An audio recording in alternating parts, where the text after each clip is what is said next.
This story out of New York is heartbreaking.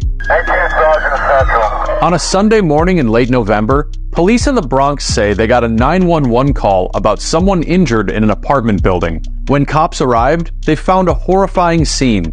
A 38-year-old man had been stabbed in the hallway.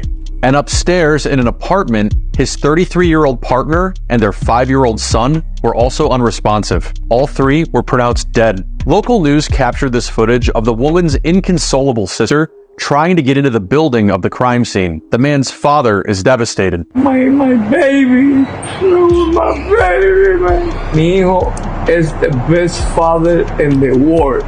He got two daughters.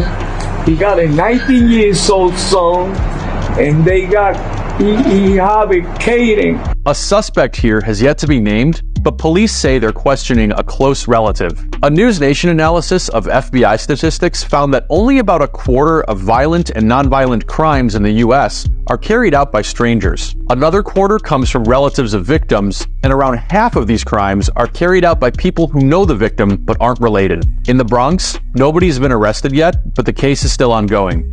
And my condolences goes out to that family, just for the simple fact, this has to be one of the most heartbreakingest things, you know what I'm saying, somebody could ever go through. Knowing that your loved ones have been slaughtered, you feel me, down to a 5-year-old? Like, damn, what type of shit people be in to make you want to do stuff to the babies, you feel me?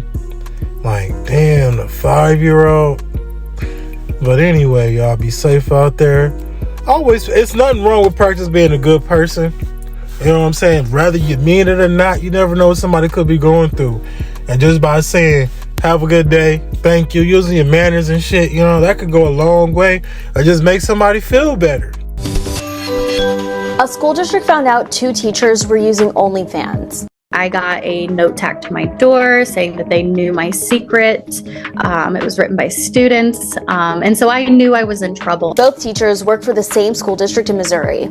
I was hiding my face. I didn't use my real name. That woman taught English and coached a cheerleading team. She was placed on leave when the district found out about her OnlyFans. I can do both. I can be a really good teacher, and then I can go home at night and make extra money. The district found out about this teacher too, and then she resigned. Both say they were using the money they made through OnlyFans to pay off their student loan debt. Boy. You mean to tell me these teachers have to resign and lose their job because y'all little young butt is on OnlyFans, knowing dang well y'all shouldn't be on OnlyFans? So why should the teachers be in trouble if these students ain't even old enough to be on there? And if they is old enough to be on there, then guess what? I don't see why they should be resigning, losing their job, because if motherfuckers are paying what they should be paying, because school is a place to watch your kids and to teach your kids and, you know, all this extra stuff. So these teachers should be getting paid more money than what they getting. Definitely if you live in a less fortunate neighborhood dealing with badass little kids. No, $30,000 is not enough. 40 ain't even close enough. So damn, they have to resign for being on OnlyFans. A University of Minnesota Duluth football player died after he went into cardiac arrest. Reed was a good football player, but he was such a good human being. Ryan Reed collapsed after a team workout last month. The training staff revived his pulse with CPR, but he died after 1 week in the hospital. His obituary says he had an undetected genetic heart condition. It is still the most common reason of death in young athletes is sudden cardiac arrest. My condolences goes out to this man's family.